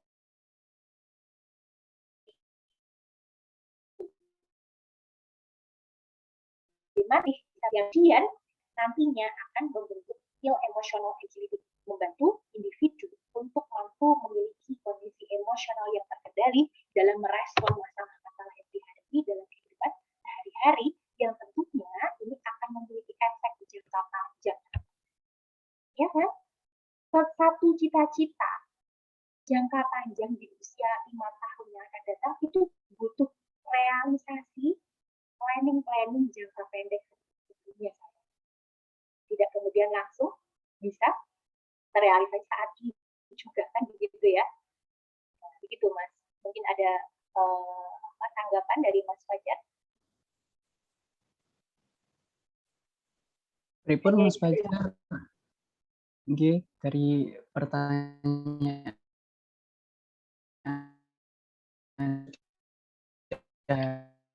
tapi ini kembali kan tidak kemudian tidak selama beberapa saat saja. Artinya ini kan sustainability gitu ya, berkelanjutan Mas.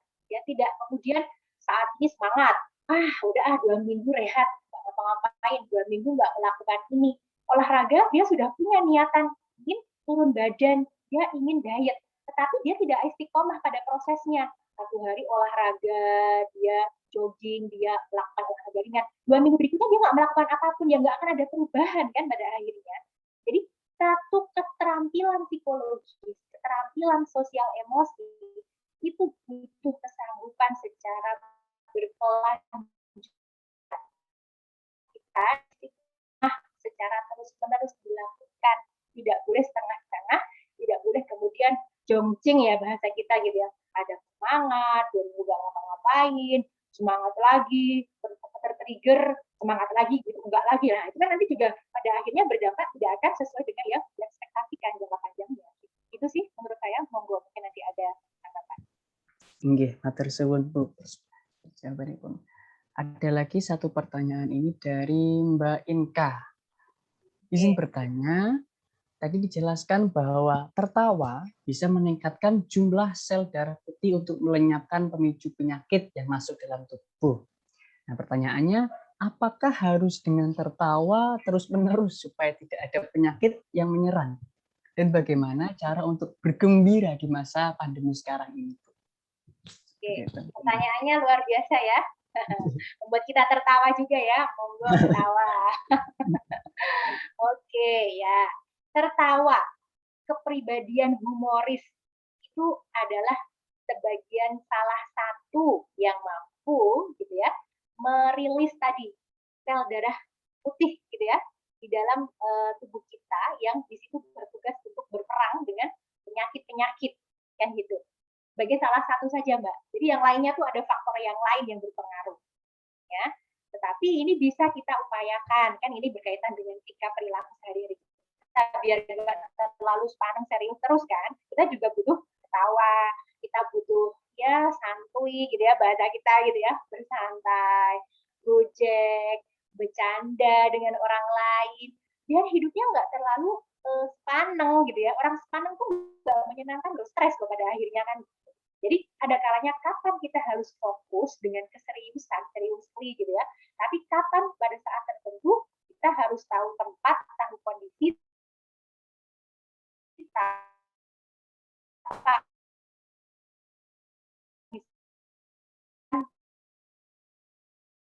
menjadi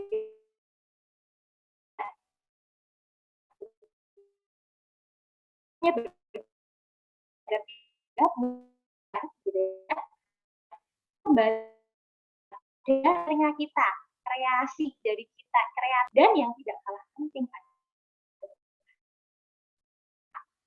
itu saya berpikir pandemi itu menyebalkan, pandemi membosankan, pandemi menjadi saya gabut, pandemi membosankan dan yang lain-lain, ya udah otak berpikir kita tuh sudah terblok seperti itu, sehingga jangan muncul yang terjadi atau putus-asaan, yang terjadi mengurung diri, tidak mampu bersosialisasi dengan orang lain, ya tidak menjalin relasi yang sehat dengan yang lain, karena dia sudah terblok sendiri, ya kan? Pandemi menyebabkan saya terbatasi ruang gerak saya. Oke, terbatasi ruang gerak secara fisik, tetapi secara kreativitas kita justru malah diuntungkan sekali. Karena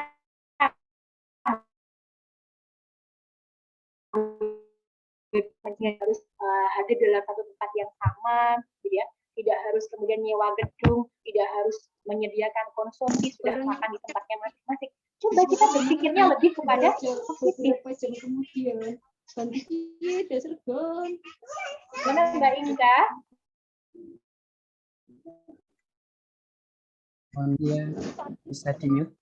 Ya, jadi ya dari kondisi ini pintar-pintarnya dari kita mengelola manajemen positive thinking kita lah, jadi ya mampu mindset berpikir kita nggak usah mikirnya yang negatifnya toh, gitu ya, tapi juga ada sisi positif yang bisa kita kembangkan, kita kuatkan. Oh iya ya, pandemi banyak hal yang malah dulu saya yakin kamu nggak akan pernah ada pikiran kemudian webinar dengan cara Zoom gitu ya, harus datang di kampus, di ruangan, menata porsi, lokasi, terus kemudian ada menyorot di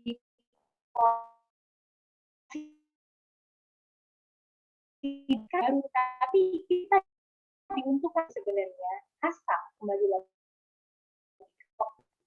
dia mampu mengambil pembelajaran, mampu mendapatkan insight dari setiap apapun yang dia. Begitu Mbak, tergantung kepada kreasi dari masing-masing dan cara berpikir lah, nggak usah kemudian menyalahkan takdir, menyalahkan Allah, menyalahkan Tuhan, menyalahkan pihak-pihak tertentu gitu ya. Ah pemerintah tuh gini, nggak usah fokus ke situ, tapi fokus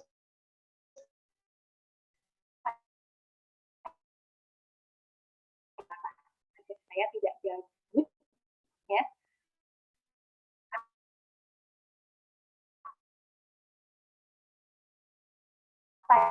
Kira-kira bukan kita berkarya gitu ya, dari bermanfaat dari orang tua atau hobi-hobi baru yang sebelumnya tidak pernah pikir, boleh lah, banyak kok apa namanya tawaran-tawaran hobi-hobi. Tanya, apakah overthinking termasuk ke dalam suudzon terhadap orang lain?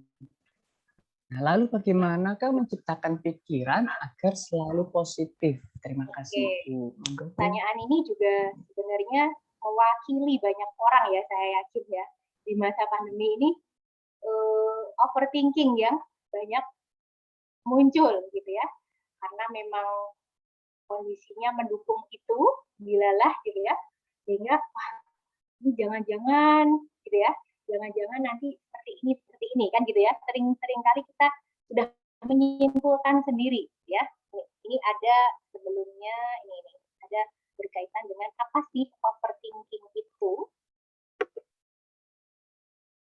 Bentar, saya coba share screen.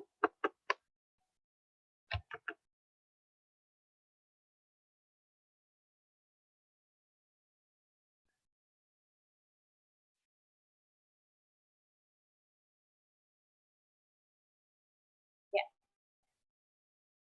Sudah nampak ya? Ya.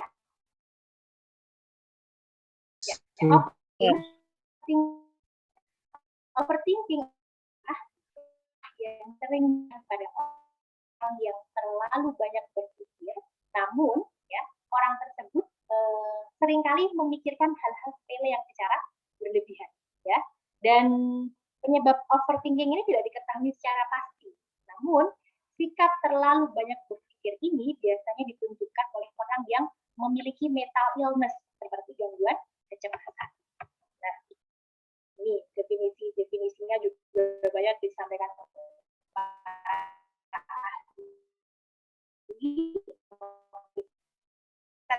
kognitif yang tidak sesuai dengan kenyataan yang ada. Kadang kita sudah ditakut-takuti dengan pikiran kita sendiri, padahal kenyataannya tidak seperti itu kan gitu ya. Dan suatu proses penyelesaian masalah atau proses berpikir yang terlalu berlebihan sehingga malah merugikan dan tidak memberikan sebuah kemanfaatan gitu ya. Dan dari kesimpulan dari beberapa ahli disampaikan, overthinking itu adalah keadaan di mana seseorang itu terlalu banyak menghabiskan waktu untuk berpikir pada sesuatu, dan proses berpikir secara terus-menerus ini tidak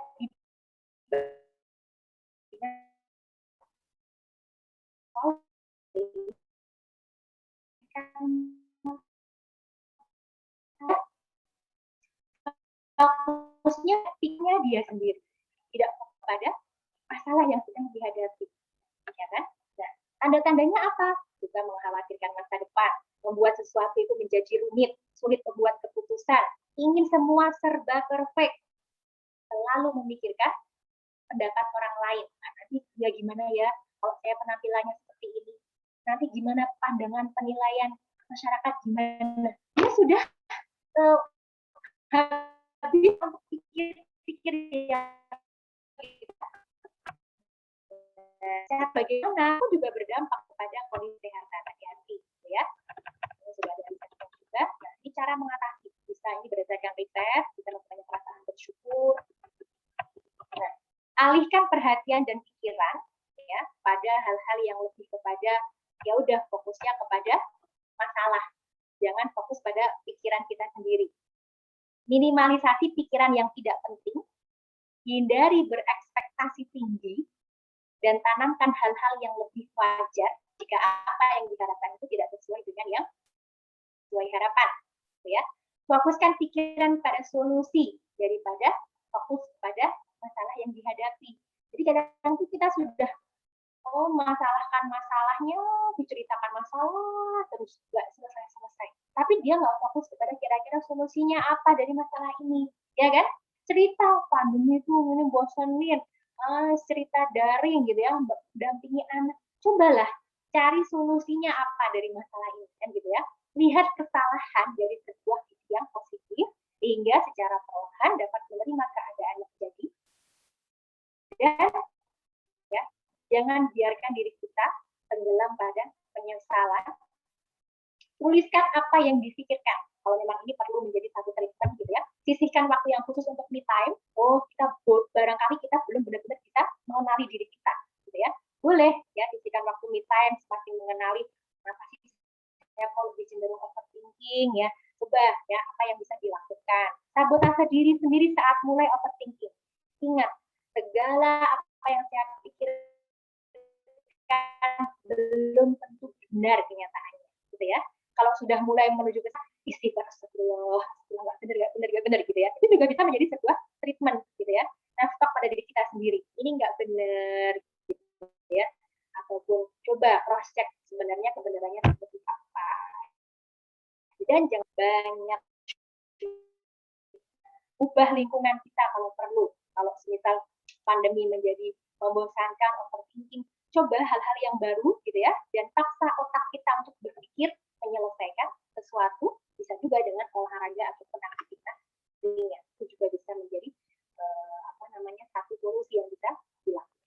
Jadi bisa pula jangan lupa kita kan juga masih punya Allah yang mampu mengendalikan pikiran kita gitu ya, yang mampu membolak-balikan dia, mengulut tapi dia ala dinik gitu ya. Wahai zat yang mampu membolak-balikan hati manusia, berikanlah ketetapan pada hati hamba gitu ya, untuk bisa mampu memikirkan hal-hal yang baik, untuk mampu tetap pada jalan keimanan, keislaman, keistiqomahan, gitu ya. Setiap apapun yang kita lakukan, putuskan menjadi sesuatu hal yang terbaik untuk kita, gitu ya. Begitu. Dan yang terakhir yang ingin saya sampaikan bahwasanya apa yang mungkin kita anggap itu buruk belum tentu buruk menurut Allah, apa yang saat ini kita anggap baik belum tentu buruk menurut Allah. Sehingga kita berharap tadi kembali lagi semoga setiap apapun yang kita lakukan fokuskan dalam kehidupan kita, sehingga mudah-mudahan senantiasa dalam petunjuk bimbingan dari Allah Subhanahu, sehingga terbaik untuk kita. Begitu, kalau lebihnya mohon maaf. Wassalamualaikum warahmatullahi wabarakatuh. Baik, tadi sudah terjawab semua ya dari pertanyaan-pertanyaan teman-teman semua. Mungkin tadi pertanyaan yang terakhir ya dari Mas Angga. Dari teman-teman sudah bisa mendapatkan pemaparan dari materi kita yang sangat luar biasa. Semoga saya dan teman-teman semua bisa mengamalkan ya, insya Allah sedikit demi sedikit. Oke, baik. Untuk mengingatkan, ini teman-teman peserta sudah bisa absen ya, jadi kolom link di chat langsung absen di situ. Baik, mungkin kesimpulan atau closing statement dari saya, hadirnya pandemi COVID-19 ini adalah ketetapan dan takdir Allah. Namun, manusia memiliki daya dan kuasa untuk merespon dan mengambil tindakan menghadapi hadirnya wabah ini. Pengamalan iman dengan yakin atas semua yang terjadi sudah ditetapkan, memunculkan pikiran dan perilaku positif yang membentuk dan membantu untuk menjaga imun. Ketika keduanya berjalan dengan sinergi, insya Allah rasa aman dan nyaman akan tercipta. Baik, terima kasih untuk Bu Dewi atas pemaparannya.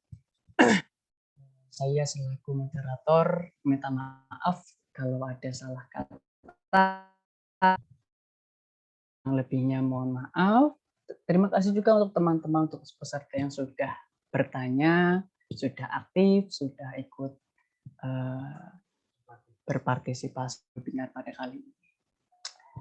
Saya Raka Mengadafa, mohon maaf dan lebihnya. Wallahul muwaffiq ila aqwamit thoriq. Assalamualaikum warahmatullahi wabarakatuh. Saya kembalikan kepada MC. Baik, terima kasih Mas Dafa. Bapak dan Ibu peserta webinar yang kami hormati, akhirnya kita telah sampai di penghujung acara. Marilah kita tutup dengan bacaan hamdalah bersama-sama. Alhamdulillahirrahmanirrahim. Sebelum acara berakhir, ada sedikit kenang-kenangan untuk narasumber pada webinar pagi ini. Untuk para peserta webinar, diharapkan untuk menyalakan kamera karena akan dilakukan foto bersama. Saya hitung dari 3. Sudah nyala semua ya? Silakan dinyalakan ya. Untuk on-cam-nya terlihat cantik-cantik, terlihat cakep-cakep. Saya hitung dari 3, 2, 1.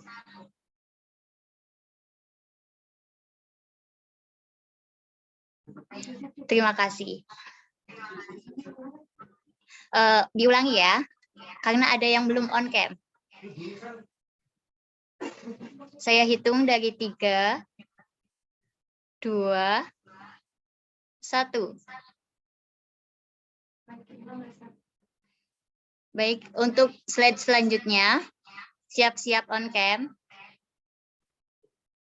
Saya hitung dari 3, 2, 1. Baik, terima kasih. Untuk selanjutnya, ada sesi penyerahan sertifikat secara simbolis kepada narasumber. Untuk itu, diharapkan panitia yang bertugas untuk menyiapkan segala sesuatunya.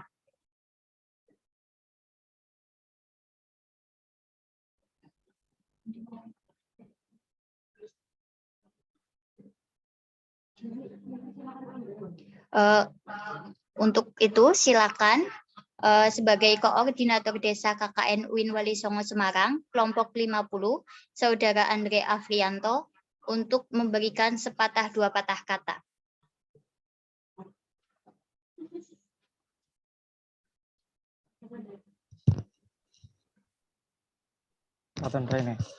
Iya, terima kasih dari Jalinda selaku MC.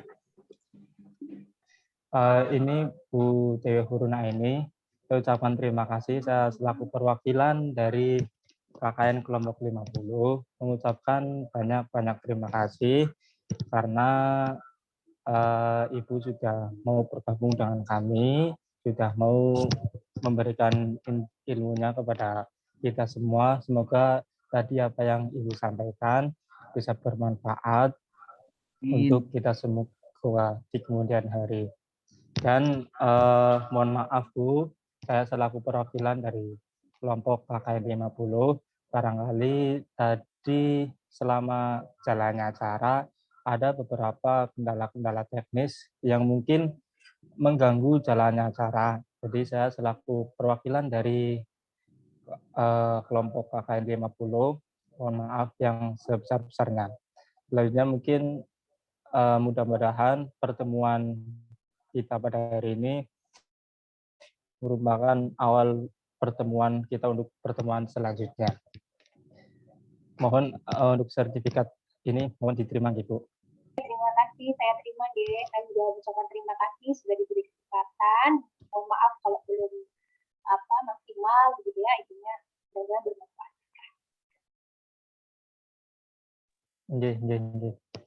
Saya kembalikan kepada MC.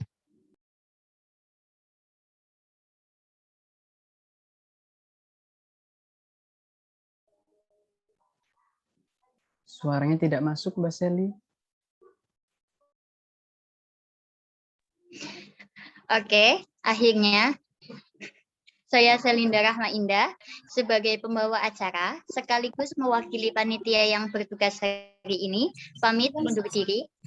Tak lupa kami ucapkan terima kasih banyak kepada para peserta yang telah menyempatkan waktunya untuk bisa hadir dan bergabung pada acara webinar ini. Tak lupa kami ucapkan mohon maaf apabila dalam penyampaian masih ada yang kurang atau kurang berkenan di hati panjenengan sedoyo. Akhirul kalam, wabillahi taufik wal hidayah. Wassalamualaikum warahmatullahi wabarakatuh. Waalaikumsalam. Matur suwun Dewi nggih. Terima kasih Bu. Assalamualaikum. Waalaikumsalam warahmatullahi wabarakatuh. Warahmatullahi wabarakatuh.